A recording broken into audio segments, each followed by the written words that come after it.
cordial saludo a los seguidores del pensamiento al aire, Medellín, Antioquia y el mundo. Un invitado diferente como hacemos habitualmente. Víctor Manuel Gaviria González, de Liborina, Antioquia.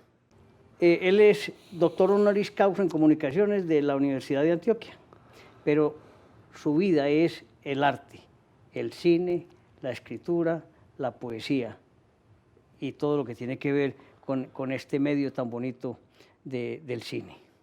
Víctor, ¿cómo llega un antioqueño de Liborina a ser uno de los cineastas más importantes de América? De Liborina es mi papá, ¿cierto? Luis Emilio Gaviria. Y todo empezó por él porque él fue un tipo muy contador de historias, como son muchos paisas, pero él de niño nos contó muchas cosas y nos dejó a mi hermano, un hermano mío que es poeta, Juan Guillermo, nos dejó impregnados del deseo de oír, de vivir de las historias, de encontrar en las historias, pedirle a las historias muchas, ¿cómo te digo?, hacerles muchas preguntas y ver la vida a través de las historias. Mi papá, ¿me recuerdas eso? Porque es de Liborina, sus historias de espantos, de ánimas, de duendes, de brujas. Mi papá era tremendo. Cuando niño, durante muchos años no vimos televisión, sino que lo escuchábamos a él. Hombre, es que eso es bonito porque realmente había una relación muy directa de familia, entre padres e hijos, se tenía que conversar para poder pasar los días, porque no había otro medio de distracción, ¿no? Sí, no es como ahora que todo el mundo vive por su lado, ¿cierto? Conectado con otras cosas que no son el estar en el lugar, ¿cierto? En esa época, nosotros en una familia típica de la época, éramos 8 hijos, y siempre era el comedor, siempre era en las noches los encuentros en las piezas, la pieza de mis hermanos, mis hermanas. Eso era una vida muy diferente. Una vida muy diferente, donde el contacto era lo que te decían, lo que hablabas, era una cosa de un contacto directo con las personas. Y pasaba de generación en generación las historias, como los juglares, ¿no? Mi papá, yo no sé mi papá de dónde sacó esas historias, pero mis hermanos mayores, que son un poco mayores que yo, soy como de la última tanda, también cuando los recogía al colegio, mi papá vivió una época en Caldas, en una finca, y parece que contaba historias desde que salía de Caldas hasta que llegaba al San Ignacio o a la presentación. Mi papá, no sé, cuando acabó la infancia ya mis padres se separaron y eso quedó por allá como en esa nebulosa de la infancia, pero a veces me encuentro con gente que dice que mi papá les contaba historias cuando era médico, digámoslo, en Venecia, médico general. Y entonces recuerdo que sí, que era verdad, que tuvimos un papá que era contador de historias impresionante. Pues algo se quedó, ¿no? Algo quedó. Ahí está el gen, ¿no? Algo quedó, sí. Entonces me dediqué después a la poesía cuando salí del colegio. Cuando entré a la universidad, entonces ya entré a la Universidad de Antioquia y ahí me conecté con un grupo de poetas muy importantes en su momento, ¿cierto? Elkin Restrepo, José Manuel Arango, en una revista que se llamaba Acuarimántima. Yo estaba como en ¿qué año? 74, recién salido del colegio, que estudiamos juntos, entre otras cosas, ¿cierto? Y jugamos fútbol juntos. Y jugamos fútbol juntos, sí. Y después de llegar a la universidad, entonces ya la poesía me cogió y me cogió como el arte. Me cogió también, digamos, estudié también psicología, psicoanálisis, había unos profesores como discípulos de Stanislao Zuleta. Y fue una época de gran lectura, leyendo a Thomas Mann, leyendo pues a Freud, estudiando, hasta que cayó el cine. De pronto el cine cayó en Medellín, no cayó solamente en mi vida, porque yo, digámoslo, tenía ese papá que contaba historias también filmaba.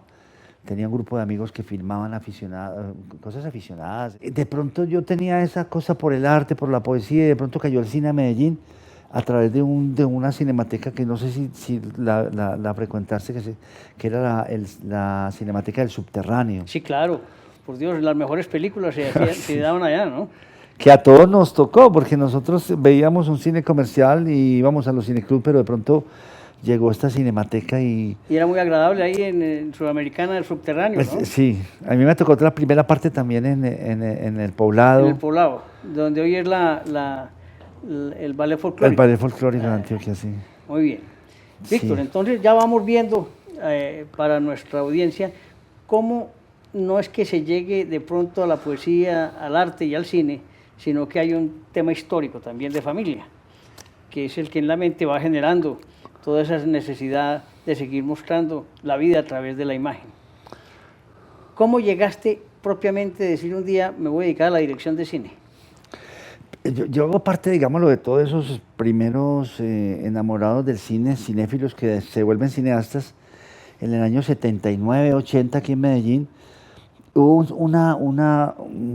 un festival que se llamó Primer Festival de Cine Subterráneo. Entonces, imagínate, nadie había hecho cine. Entonces hubo una invitación a los que íbamos mucho a la Cinemateca y a trabajar en Super 8, que era un formato aficionado de esos años. Entonces uno compraba las películas en Oduperli, unas películas que valían 800, 900 pesos cada rollito de 3 minutos. Entonces, yo no sé, yo realmente no entiendo por qué. Una hermana mía me mandó una cámara, estaba viviendo en Chicago con su familia, y me mandó una camarita pequeñita, así una camarita como de agua, una pistolita de agua. Y me dijo, Víctor, acordate que mi papá filmaba para que filmes. Entonces, como estábamos en esa fiebre del cine, yo no sé por qué empecé yo a filmar por mi casa, fui a entrenar ¿a dónde fue que fuimos? A Cisneros y filmé toda la ida. Bueno, en todo caso, de un momento a otro, resulté haciendo un documental sobre niños ciegos Sobre niños ciegos. en Campo Valdés. Me fui para allá un poco tomando de modelo a un cineasta alemán que estaba de moda en ese momento, que se llamaba Werner Herzog, Sí. que había hecho una película sobre que se llama La Tierra del Silencio y la Oscuridad. Y entonces yo me fui a ese lugar, que era una casa muy hermosa, una casa grande, donde los niños ciegos empezaban a aprender cómo sortear un mundo sin ver, ¿cierto? Entonces los filmé caminando, orientándose, jugando fútbol, en las clases, por la mañana levantándose, oyendo música, en la piscina. Hice una serie de imágenes, como un poema. Sí. Y entonces pedí una maquinita para editarlo, y de ahí salió como un poema. Le puse música con un amigo mío, un profesor de la Antioquia, Hernán Botero, y cuando llegué yo el día del festival, de pronto se me acercó un amigo mío y me dijo, no, que ganaste el concurso, No, pues. el festival. Y entonces esa peliculita que se llama Buscando Tréboles, yo no sé por qué. ¿Dónde como se puede buscar esa película hoy para que la gente la vuelva a ver? Que es una cosa bonita, histórica. Sí, hermano, no sé dónde se verá. Salió como una caja con mis películas, desde esa primera hasta La Mujer del Animal, que es lo último que he hecho. No se me adelante, vamos a un corte y seguimos conversando. Perfecto.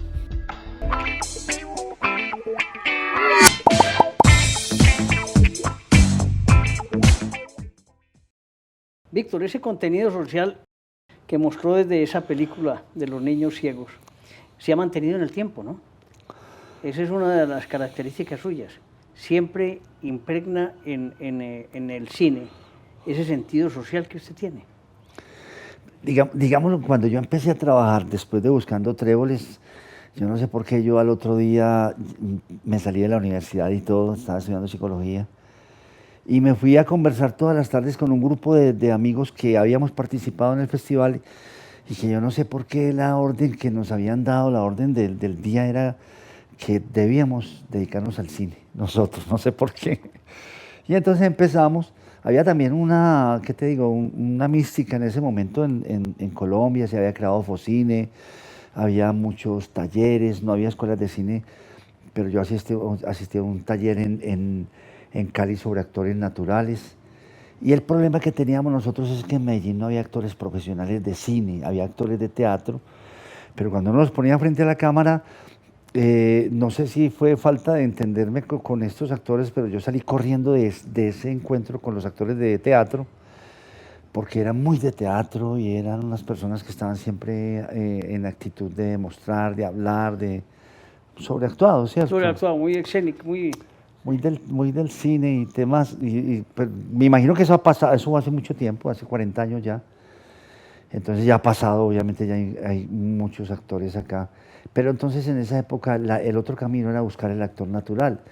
Tú sabes que estos cines, digamos, lo del tercer mundo, latinoamericanos del tercer mundo en general, nacen es con un deseo de mostrar la vida social, de mostrar un poco como, un poco el ejemplo del neorrealismo italiano, en donde como que el cine se convida e invita a esas personas que no son propiamente actores, pero que están en la vida. No sé por qué el Ahí, cine nace siempre como de ese contacto de ese cine con italiano, lo colectivo. de ese cine italiano me voy a acordar de dos películas que todavía recuerdo mucho, Cinema Paradiso y El fotógrafo, que muestran esa vida cotidiana como tú lo haces, ¿no? Sí, sí, sí, sí. Pero antes existió un cine mucho anterior, del 45 hasta el 50, que está el Ladrón de Ese Bicicletas, es bellísimo. Roma Ciudad Abierta, Humberto D. Ahí tenés también, Tanto imagínate que Humberto D, nosotros cuando hicimos Rodrigo D, porque mucha gente dice, pero ¿cómo que Rodrigo D? Rodrigo D es un homenaje a Humberto D, la película de Vittorio de Sica. Simplemente le hicimos ese homenaje por decir, vamos a hacer una película realista, neorrealista. Pero devolviendo para lo de los actores, no teníamos actores profesionales, todos se iban para Bogotá y obviamente en Bogotá no se devolvían para acá, menos a trabajar con una gente que estaba apenas empezando, ¿cierto? Y además el camino para aprender a hacer cine en esa época no era de escuelas, sí, obviamente leer, ver las películas, ir a algunos cursos. Ahí apareció un personaje muy importante para la generación mía, y para todos los amigos que no lo olvidamos, es Luis Alberto Álvarez, el sacerdote claretiano, que empezó a escribir en el Colombiano y que ejerció una cátedra y nos apasionó a todos por el cine, o sea, la forma de hablar de las películas, de los directores. El día que yo gané el festival, ese pequeño festival con Buscando Tréboles, él se me acercó y me dijo, y me tocó porque me dijo que él veía que había mucho, talento. que había talento ahí, que había como poesía. Entonces me animó, él me animó, él solamente acercarse y decirme eso Entonces me volví muy amigo de él y a partir de eso empezamos a leer y a hacer peliculitas y entonces empecé a trabajar, a buscar los actores naturales en un colegio, me fui para el Ferrini. Imagínate que la segunda película que hice se llamó La lupa del fin del mundo, allá en el colegio donde estudiamos vos y yo, en los patios del San Ignacio, ese San Ignacio que es una locación extraordinaria, ¿cierto? Porque si uno recuerda ese colegio es Y la historia. y la historia era la historia de un recreo que yo había tenido, me imagino que cuando los misiles, digamos, lo de la Unión Soviética que estaban en Cuba y que Kennedy y Sí. todo el mundo después recuerda ese momento que el mundo estuvo a punto de una guerra de mundial, una sí. guerra mundial. Y yo me acuerdo que yo como que en un recreo sentí esa angustia de que el mundo se iba a oscurecer y se iba a acabar, y entonces hice una pequeña peliculita sobre eso. Me fui a rodar al colegio en unas vacaciones y empecé todo ese proceso de aprender lentamente. Entonces los actores naturales, empecé a buscar actores naturales, ¿qué era el actor natural? Y eso, y me fui, digámoslo, cuando hice unos cortos, hicimos Que pase el aserrador para Teleantioquia, hicimos como parte de ese estreno de la inauguración en el 85. Hice cortos, hice mediometrajes, hasta que se llegó la oportunidad de hacer un largo, hicimos Rodrigo de No Futuro. Entonces yo ya no necesitaba actores profesionales en ese momento, ya había entendido lo hermoso que era trabajar con esa persona que te muestra su vida y que muestra además todos los rasgos sociales y que con solo hablar y con solo estar y con solo su presencia te dice quién es socialmente. Entonces empezó como esa aventura del actor natural que tuvo como su momento interesante, fue en Rodrigo de No Futuro, porque a través, digámoslo, de esos muchachos, la película mostró un Medellín que nunca no se conocía, ¿cierto? Ese Medellín oscuro, ese Medellín difícil de la convivencia. Sí. Hombre, de esos actores naturales de esa película, Rodrigo de, muchos fallecieron posteriormente, ¿no? Sí, cuando nos encontramos con ellos, nosotros éramos un grupo de personas ya de 30 años, en el 85, 86, y estos eran unos muchachos de 17, 18 años, Y ellos nos encontramos a través del cine y a darnos cuenta que ellos vivían en una Medellín muy distinta, una Medellín de exclusión. Y a través del lenguaje y a través de lo que nos contaron, hicimos una historia de mostrar que había una ciudad que estaba excluida y que vivía en unos barrios de invasión que ellos mismos habían construido y que tenían como otros conceptos del mundo, ¿cierto? Y que la violencia era un camino para ellos, digámoslo, estar en Casi la que ciudad para sobrevivir. esa fue una película impactante. Sí, Recuerda las escenas, es una cosa brutal, ¿no? De ahí surgió un gran actor, ¿no? sí, y un gran artista que, o sea, yo conocí a todos estos muchachos, muchos de ellos eran muy artistas, pero encontré uno que fue el protagonista, que fue Ramiro Meneses, Ramiro Meneses. punkero, un tipo fascinante por su historia, pues por su historia en esos años en la ciudad, punkero, muy original, pintor, pues dibujante, él mismo hacía las letras de sus temas y que al cabo de los años, un gran actor, al cabo de los años ha resultado haciendo unos papeles muy importantes. Muy importante. Y ha sido director también, ¿no? Y ahora está de director y ahora pues es un tipo que tiene una experiencia increíble. Vale la pena también recordarle a la audiencia que volver a ver esas películas hoy es una enseñanza inmensa. No podemos nunca olvidar lo que ha sucedido para aprender un poquito. Víctor, vámonos para un corte. Muy bien.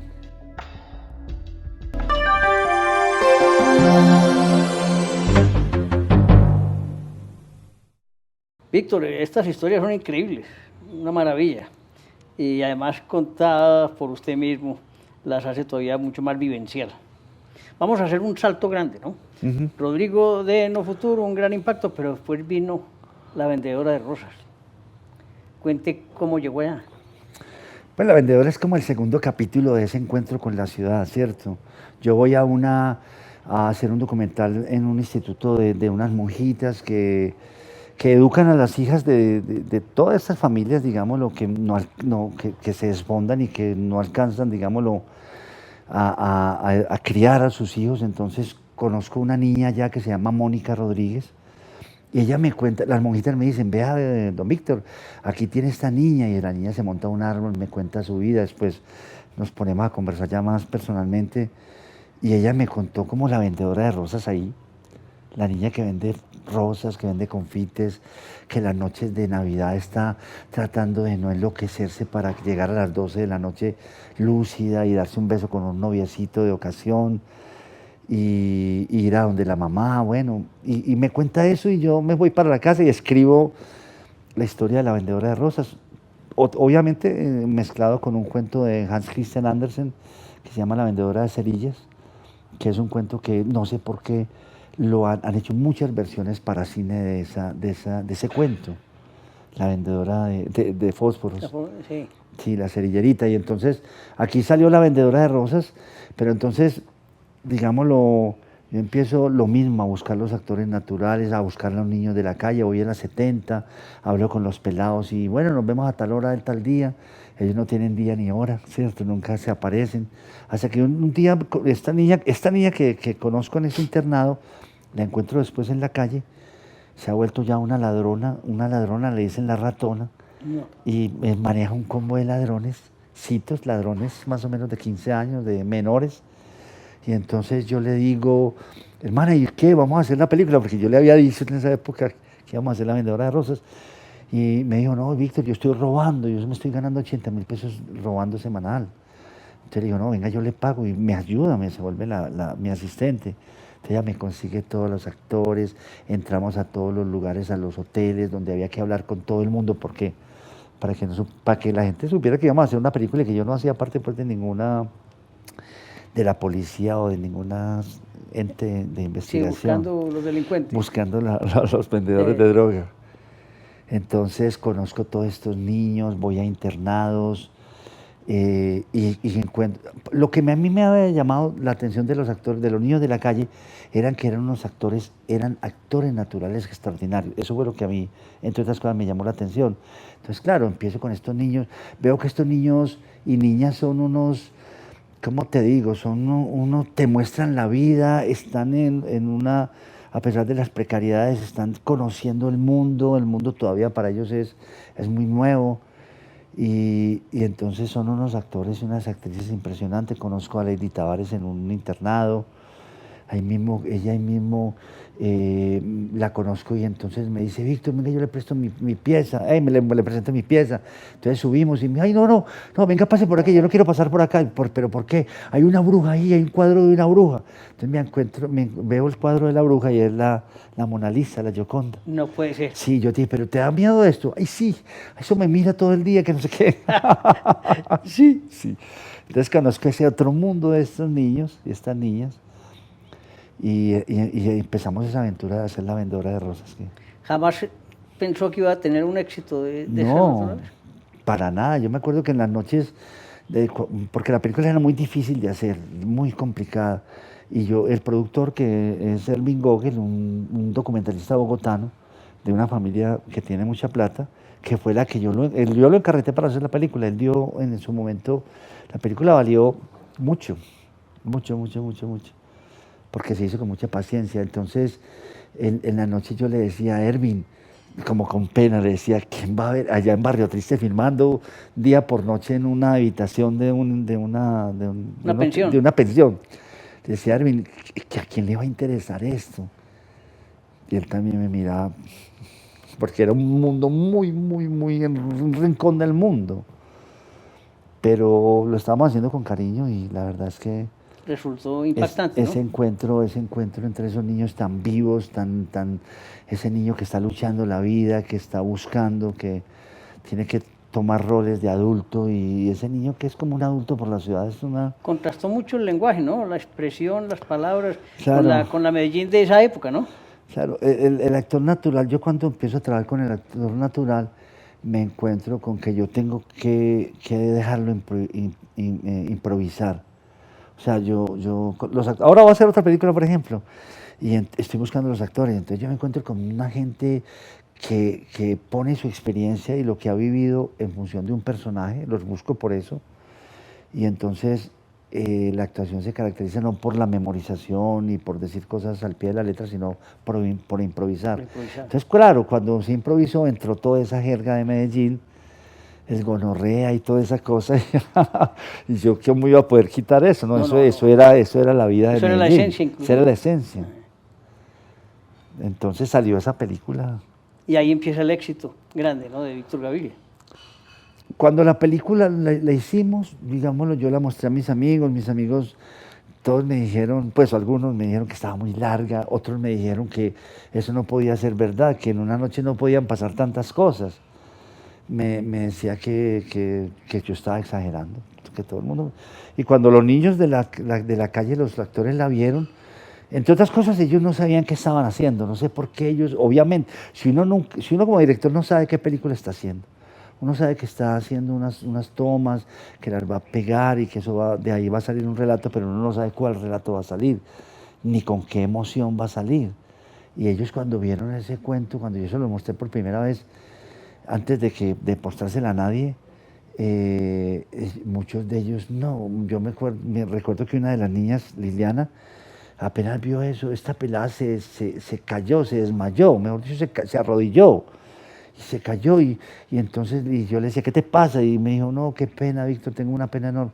¿Pero por qué? Digo, es que nosotros, si hubiéramos sabido qué película estaba usted haciendo, le hubiéramos ayudado. Porque ellos no ayudaban en nada. Ellos sí ayudaban, obviamente, pues matando que ahí está la película, pero para que ponerlo frente a cámara había que rogarles. ¿Sí? Los niños de la calle vienen, el aire de la calle es un aire de libertad. Por eso la gente se va para la calle. Porque es un aire de enorme libertad, en donde no estás, nadie te está diciendo qué tienes que hacer, ni te está reprochando que por qué hiciste esto. Entonces, claro, yo recuerdo que nosotros les rogábamos, les llorábamos a estos niños para que actuaran, te lo digo. ¿Qué hay de ellos hoy en la vida? Las niñas todas pues yo estoy muy cerca a todas esas niñas en general. Lady pues estuvo en la cárcel, ha vivido muchas cosas, se ha convertido en un personaje en donde uno aprende muchísimo. Yo cada rato hablo con ella y hablo con ella. Ella pues conmigo es como que yo soy el papá y todo eso, pero la verdad es que yo hablo con ella y le pido consejo y la escucho mucho porque tiene 38 años, pero le ha tocado vivir todo y ha accedido a una sabiduría que ahora regala a todo el mundo. Hoy está tranquila, Hoy ¿cierto? está tranquila, también viviendo la ciudad, viviendo todo lo que vivimos nosotros, yo que soy una persona de clase media, lo que viví cuando tenía 17 y 18 años lo está viviendo ella ahora, que es reunirse con un grupo de personas, escribir un guión, hacer una historia, un poco lo que hacemos, los que hacemos arte, pues está Sí, como en sí. eso. Una de las niñas, la cachetona, la negra, Diana Murillo, es ahora asistente mía de casting, me ayuda en el casting. No te puedo creer. Sí. La otra de ellas también viene, estaba en Chile, pero viene en estos días porque me va a ayudar a mí también. Yo trabajo con todos estos actores porque ¿Seguís con ellos? sí, Nunca los sí, abandonaste. ¿Qué nunca, más? nunca los abandonamos porque compartimos tanto la vida. Las películas son la vida de estos actores en el fondo. Entonces queda como una complicidad en la vida muy grande a partir de ahí. Además porque a mí me parece que lo interesante de La Vendedora de Rosas es que nos abre un mundo de ese otro mundo. Lo mismo de Rodrigo de ese otro mundo con el que yo políticamente, con mis películas, yo no hago política directa, ¿cierto? Porque no tengo el talento para hacerlo, ni el conocimiento, pero sí quiero dar el mensaje a todo el mundo de que este es un país donde hay mucha exclusión. Es un país, digamos, lo que vive con un pie en un país formal y el otro en un país informal, de exclusión, de mucha soledad, en donde la gente tiene que inventarse la vida, donde hay mucha vida y hay muchas cosas hermosas, pero que al llegar el momento donde vamos a hacer todos el compromiso de que vamos a hacer un país sin exclusión. Yo pienso que esa es la esencia de sus mensajes, ¿no? En las películas. Esos dos mundos que se encuentran en una misma ciudad, en un mismo barrio, en un mismo sector, y que hay que buscar es que haya más inclusión para que la gente viva mejor, para que todos vivamos mejor. Para que todos vivamos mejor y empezar a entender que vivir mejor, digámoslo, no es vivir como un rico, ni es pues porque ya este esquema de la riqueza y de vivir como reyes y como dioses y tener todo, hace que el planeta ahora esté a punto de colapsar, ¿cierto? O sea, esta forma de vivir no es la forma de vivir que hace que el planeta perviva, al contrario, el planeta está está amenazado de muerte por esta arrogancia de vivir nosotros como reyes y como dioses. Entonces hay que aprenderle a todas estas personas, a esas otras personas que vienen en una gran humildad, pero con una gran también alegría de la vida. O sea que la riqueza de la vida realmente es la dignidad, la libertad. Es fundamental la dignidad, ¿no? Sí, la dignidad. O sea, realmente nuestro paraíso es un paraíso en donde nos acepten como somos, nadie nos esté señalando, sino que nos respeten y que vivamos realmente en el respeto con los demás. Eso que usted expresa aquí es un mensaje como cineasta. Ese camino continúa con la próxima película. Claro. ¿Cuál es esa película? Esa película se llama Sosiego y es la historia de una familia llena de problemas, de la familia de comuna, familia pues de estrato de exclusión. Lo vamos a rodar en Olaya y en el barrio Olaya y en Branquizal. Y, ¿qué te digo? Son actores de barrio, son actores, entonces vamos a mostrar cómo una mamá lucha. Yo quiero mostrar cómo una mamá de estos barrios populares... Cabezas de familia, ¿no? Sí, cabezas de familia, cómo se enfrenta a vivir, a tener 3 hijos. Mira, nosotros que somos padres, a tener 3 hijos que cada uno de ellos ha roto el pacto social. Uno porque está trabajando, está en una vuelta de violencia con paracos o con lo que sea. Otra porque está trabajando en los pueblos en la prostitución y la otra porque cae a la calle a buscar los placeres que la calle le da. Entonces, ¿cómo enfrenta una madre ese derrumbe de sus proyectos, de su vida? ¿Cómo convive, cómo sigue para adelante? ¿Cómo no se enloquece o cómo se enloquece, digamos? Víctor, el tiempo aquí es una maldición, ahí sí. Quiero que le dé un mensaje a todos aquellos que quieren hacer cine y uno para la gente que entienda este mundo que le ha tocado a usted vivir? Hay mucha gente que quiere hacer cine, los jóvenes han visto, porque el cine de verdad que reúne una cantidad de gente, investigadores. El cine no lo hace un solo individuo, son grupos de trabajo. Yo amo por eso las películas, por eso hacemos festivales, porque hay un director de arte, un músico, un historiador, un escritor, un poeta, un actor, un productor, toda esta gente para sacar un producto. Y yo creo que el cine colombiano, del cual yo en ese año 79, donde hice mi primer corto, empecé como a militar en el cine colombiano. El cine colombiano, no sé, es una cantidad de jóvenes que están contando la historia de este país. Porque es muy importante saber, digamos, lo que nos ha ocurrido, vernos en el espejo del cine y sobre todo aprendernos a querer, a respetar, aprendernos a querer como somos. Víctor, muchas gracias por acompañarnos en el Pensamiento al Aire. Es una alegría inmensa y espero que todos sientan lo mismo que yo siento, de respeto y aprecio por su trabajo. Muchas gracias, muchas gracias, muchas gracias.